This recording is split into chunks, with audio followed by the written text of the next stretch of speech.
One of Jesus' titles is Prince of Peace, and we know that Jesus came to establish peace in all relationships.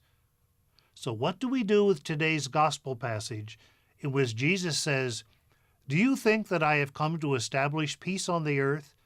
No, I tell you, but rather division." Then he goes on to describe such division within family relationships. Doesn't sound much like the Prince of Peace talking. But I think this is one of several occasions where Jesus is reflecting upon the reality of how his words affect us. He knows that his intent is peace, but it doesn't always work that way. Because the good news is so radically different from what the world thinks and does, it causes a rift and forces people to take sides for or against the gospel.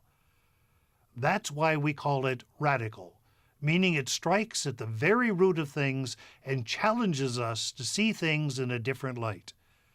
And this can cause division rather than unity among people, even within families.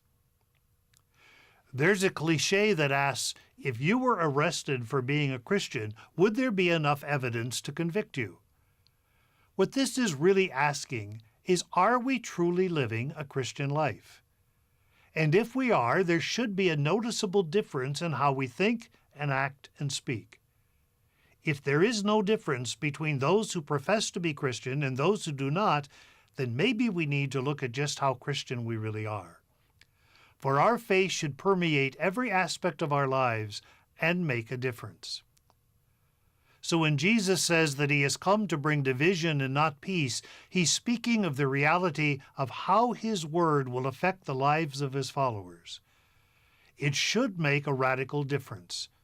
But while this may raise some tension, it need not break unity. The division it causes can bring about a change in behavior and in values, so that his word spreads to affect others as well as his disciples. Not all tension is bad, and some can bring about a change for the good. And so it is with our living Christian life. While it does, or should, divide us from the world, it does so in a good sense. It creates the tension that can bring about a better world in which love and respect define human relationships. It all depends on whether or not the disciples of Jesus are truly different in thought, word, and deed, and whether or not they have a positive influence in the society in which they live.